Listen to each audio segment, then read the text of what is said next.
And did you put all the code together to run? Yeah, I run the code and it works. Mm-hmm.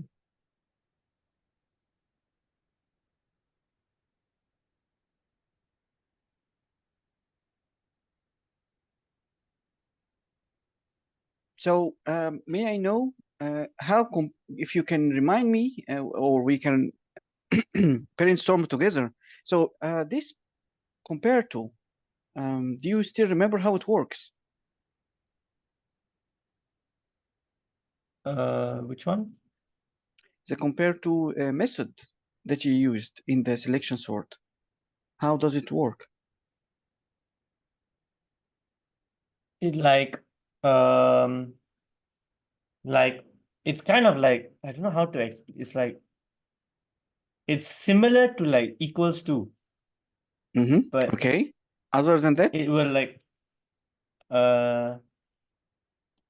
basically it just compares the two different Okay. variables and yeah. Yeah, yes. But then, okay. So if the two variables are exactly equal, so what will be the output from this compareTo? It will be an integer or it will be a Boolean?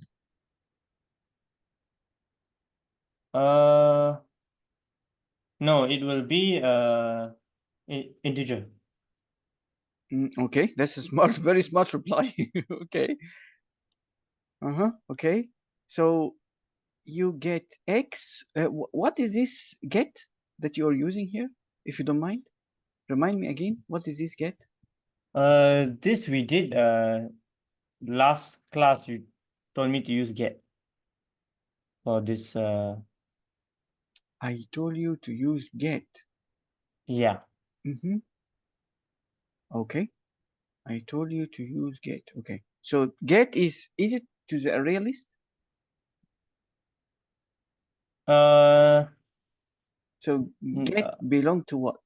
So elements here is an array list. Yes. Okay. And then compareTo, and then you compare to the minimum index. It's like you're comparing each. Yeah. So if it is less than 0, what does this mean actually? If it is less than 0, that means it is, wait, that means the k is smaller, like the letter is earlier in the alphabet than the index. Also very smart answer. Okay. So I salute your smartness. Okay. So show me how it works, please. Yeah. Okay. Yeah, you just run and I added some text here so that it will make it more neat and it prints. Print There you go. names. Emmy, Andrew, Ashley, Asboston, Bill, Brenda. So it's arranged by the alphabet. Yeah. So if you put zebra in the text file, will that work? Let's find out. This one, right? Yeah. So I put zebra. You want me to put it like somewhere in the middle? Yeah, I'll put it. Yeah. Yeah, I put it here.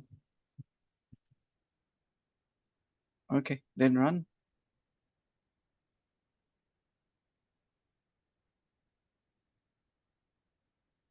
Yeah. Okay, that's good. So in conclusion, this program is doing what? It is arranging all the array list in alphabetical order. So arranging all the array list in alphabetical order. Yeah. And the array list content is from the file. Am I right? It's from the file. Yeah. Okay. So if I teach you later, I tell you a method to actually write data to a file. Are you able to use that write data to a file to actually put this arranged array or sorted array list inside the file. So now your names inside the list is not arranged. So every time, at the moment, every time you read the name list, you have to arrange it because it's not arranged. So if you now when you off the program is no longer in the memory. So this array list disappears totally from the memory. And then when you read again the name list, you have to sort it again. Is that clear? Right. So to be able to save the resources, if you have a million records that you need to arrange, it means that you need to do this sorting every time, which is costly to the computer resources. So it is better to write down that. So if I share with you a function later, can you do that as a homework, please? Yeah. Okay. Okay, then let's continue, please. Okay. So what was the last thing, if you can remember, what was the last thing that we ever talked about? Did we talk about 2D arrays? Can you remember that? Yeah. Okay. So we spent some long time talking about searching a 2D array, right? Yeah. I remember we did the sequential search. Uh-huh. And then did we manage to do the search 2D? Did we manage to do I'm that? pretty sure. Yeah, we did this already.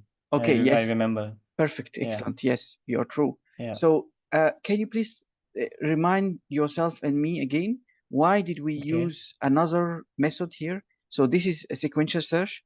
Why did we use that here? Okay.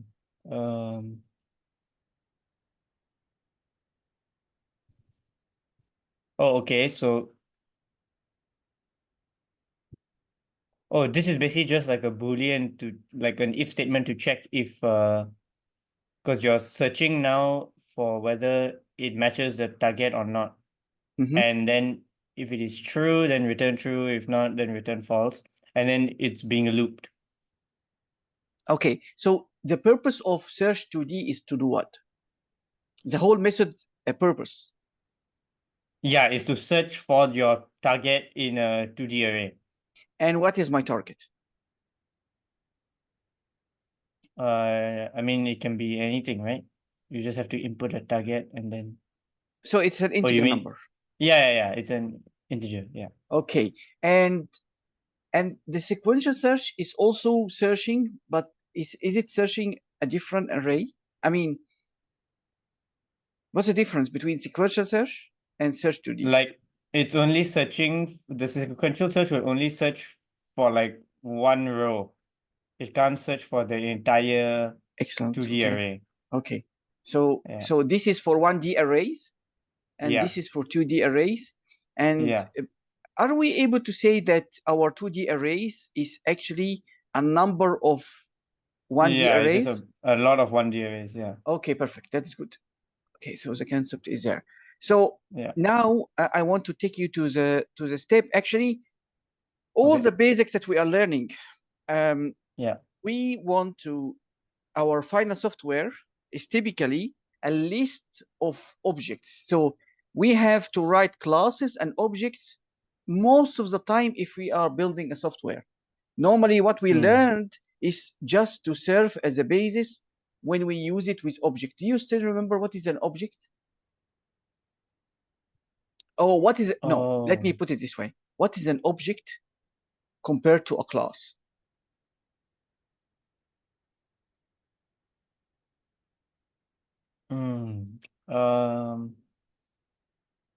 I remember we talked about it. I'm giving you a hint. What is that? Do you still remember that? This class that you have done before? Yeah. You still remember it? Yeah. Okay. So when you created S1, I think maybe you can remember that you created an S1 variable. From student. Yeah. So this is called an object. So object is something when you, I mean, this class is a planning. You plan that you have students with these methods and variables. But when you really create an object or a real figure out from this student, it's called object. So S1 is an object. If you create another student S2, it's also an object. So object is something that is, you are building something real out of the student class. Student is just generic. There is no name inside object. I mean, yes, there is a variable called name, but there is no real name is stored inside. It's just a planning. Oh, if you want to create students to store information about students, so this is how the structure should look like. But it doesn't really tell that there is a real name inside the name variable here, or there is a real GPA. No. So when you create a real object like S1, S2, so you are giving real data. So now you start to bring your class to your student class to be alive. Okay. So you already know that we have a class that's called students.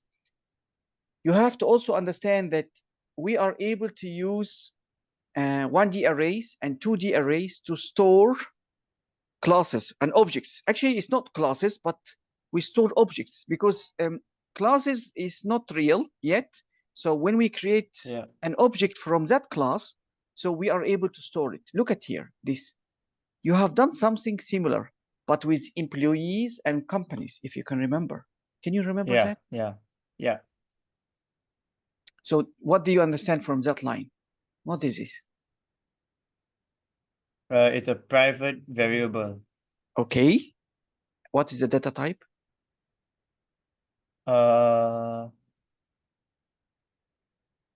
Is it integer? Is it a string? Is it a Boolean? What is the data type here? This is integer.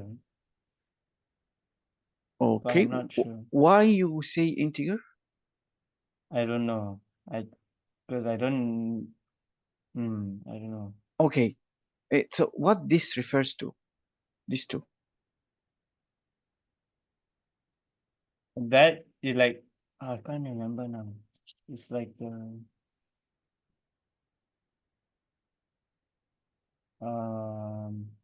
what is that? What about this?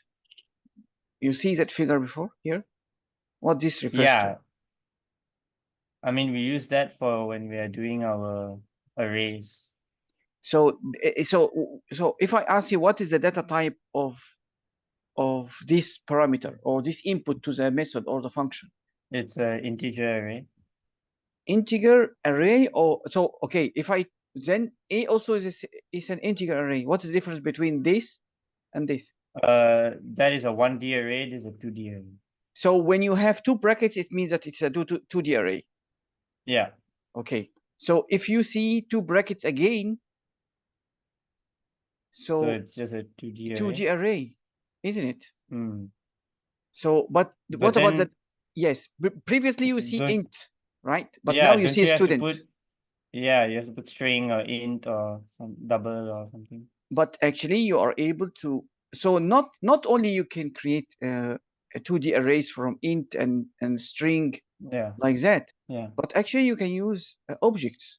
So you can use a student here. So you are able to say that seats, which is the name of the variable, just is our variable name, is a 2D array that carry students. It doesn't carry integer, it doesn't carry strings, it carries students. So inside students, we have name and GPA. So we have a space to store two data, because sometimes you want to store a lot of data. So if you say, oh, I want to put names, that is strings, and then the GPA and the name. So it means that it will get complicated actually in the 2D array. So you will say, oh, I want to put the name here at the start as a first row, and then the second row I want to put the GPA. But then you lose half of your array just to store one type here, another type here. And also it makes it difficult because you cannot build, I mean, now your array is what? Is an integer array or a string array? It's confusing. We are not able to build an array that have mixed type. So maybe then we have to change this GPA integer to be able to make a string, maybe to be able to insert it here. So that's why we are able to actually create arrays of complex data type. So classes is a complex data type. What does it mean complex? It carry basic data types inside it. So, but it carry many. So if you are talking about students, he can have a name, he can have a GPA, he can have a class number, he can have a school name, he can have many things. He can have maybe he pass or fail. So he can have many information inside that's stored inside student. And I only need if I have him as a inside my 2D array. So here I store a student, another student stored here, another student stored here, and the same goes to here. So here, when I store a student, I will have a lot of information about the student stored inside without worrying that this have many data types inside. So student have many data types, but I don't care. They all are student. So I'm able to store a student with all his information inside it here. I no need to worry about the different types of data types, like the integer or string. No, I don't need to do that. I don't need to worry about that. I just say student, and it will just create for me an array that can carry objects students. So if I have 30 students, I'm able to store them in a 2D array. If I have 3,000 students, I'm also able to build a 2D array that can store 3,000 students.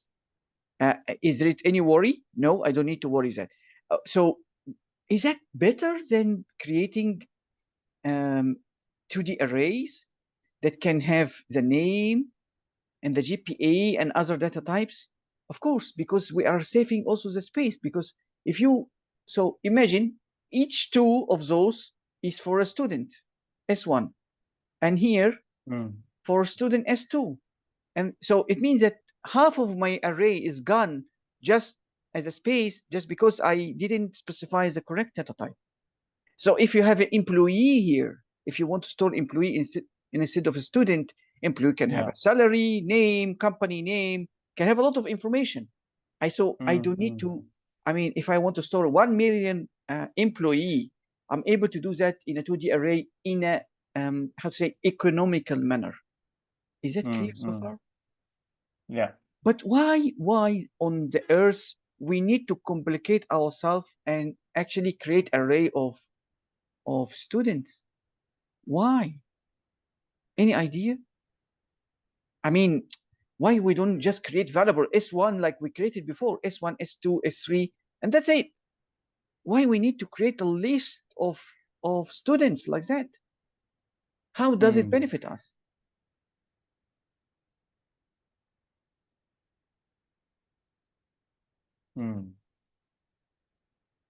Any idea? Okay, let me ask you again one question.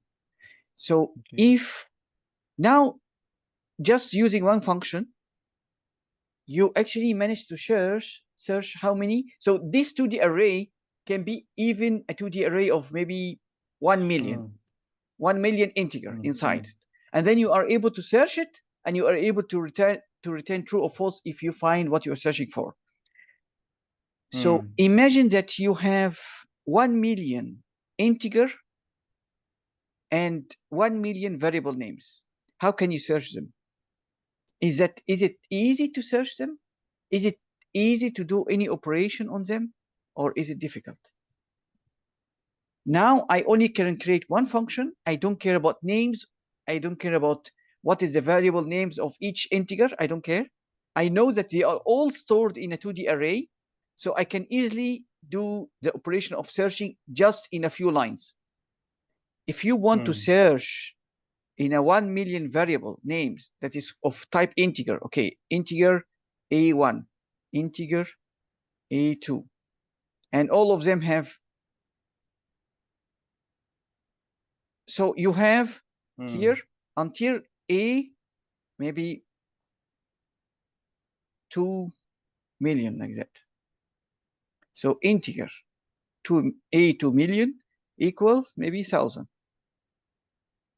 So again, How the hell are you able to make an operation, a standard operation, to search for a specific value that one of the A's variables here carry? If I want to search what variable name that carry maybe 11, how can you do that? This is tedious, and I don't think it's even possible. Even if you have 100 variable names of type integer, and it carry A100, for example, it's very difficult to write for them something that you can help you find this 11 that you're searching for. But when you have them gathered in an array, then using a loop, just a single loop like that, you're able to search them. But if you have separate variables like that, you cannot do any loops. There is nothing common between them. Nothing at all. You cannot gather them. Did I make myself clear so far? Or is it difficult to understand? Clear? Yeah, okay. Yeah. Okay. So again, we want to gather all these students, because that makes the operation on this kind of data, which is the students, very easy. If I want to say, I want to calculate the average GPA for all the students, you're able to create that in a simple loop, just by, if you have them all in a 2D array or even a 1D array. But if you don't have them in an array, then it's very, very hard. Very hard to do that. Very hard to get the average GPA. If you have 20, 30 students, you have to go to every student one by one and get the GPA and then add it. And that's tedious, and you cannot do it in a for loop. Impossible. Okay, so have a look here. So this seating chart, it is a class, and it carry inside it a 2D array. So this is the first time we look at that 2D array. Previously, we saw 1D array inside a class. Yes, we have a 2D arrays that is considered, that's called seats, and that is a 2D array of students. So there is a students inside this seats variable. Okay, now the sum. What is this? So this is returns the average sum of all the students. So he will get the average GPA for all the students. So from where he going to get the students' GPA? From the seats. So every student is stored in the seats. So I can loop through the seats and get every student out, and then I get the GPA of that student, and then I keep adding them. So let's have a look at the implementation, please. Have a look here. Okay.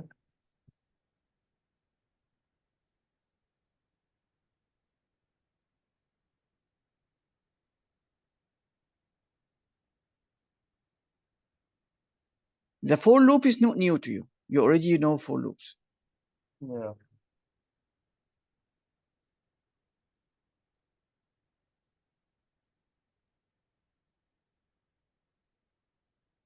The only new thing to you is this portion.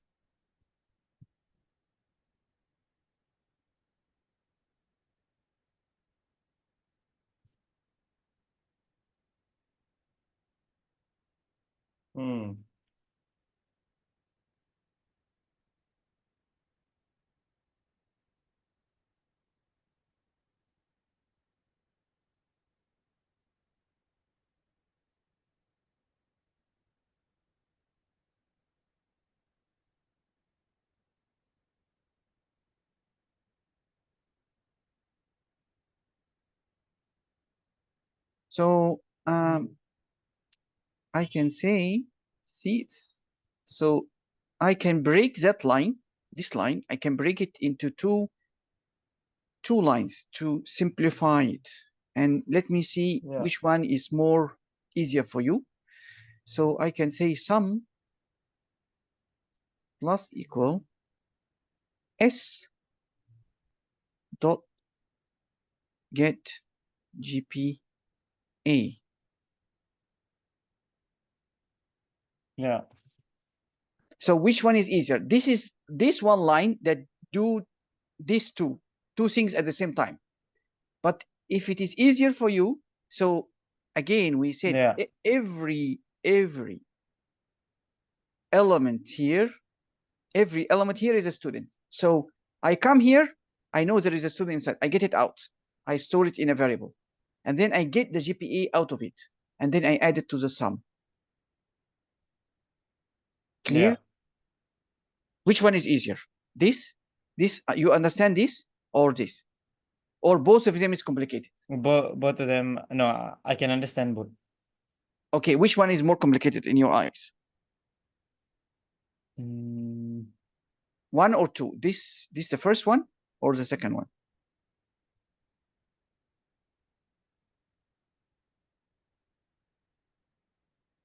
I think number two is easier, maybe. Okay. Or So stick or to the first one. Both are good. okay. So stick to the one that you understand because now you're still fresh. So yeah.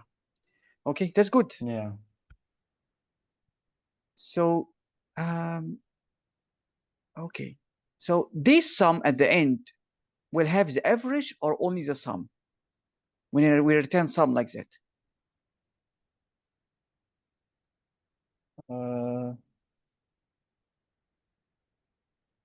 This return is just a sum. Just a sum. Okay, excellent. And then, so what is the difference between the previous code and that code?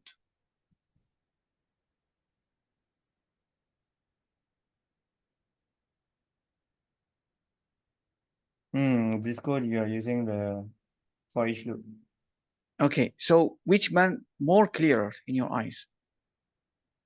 I mean, I'm more used to the normal for loop. Okay, but do you understand what is he doing here? Yeah, yeah. What is he doing? He's What is the like, purpose of the first loop and what is the purpose of the second loop? it's like to get the how to say, like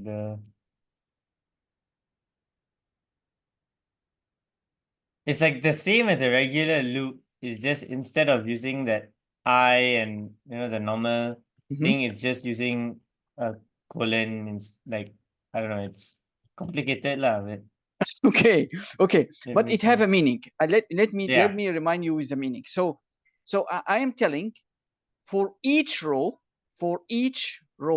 in seats. This is seats. It's a 2D array. For each row in seats, assign it to the variable that's called row. And row here is have a data type. It is a 1D of students, of that data type student. So this row 0 is the whole data here. So Yeah. this is one whole row. And what is inside? It is a 1D array that have data type of student inside it. Okay, so I take this row, and then because I want to loop through every single column, C0, C1, C2 here, okay? So I want to loop through every column of this row, this specific row. So I will take this row variable and say, so sorry, we have to close and open again. Okay.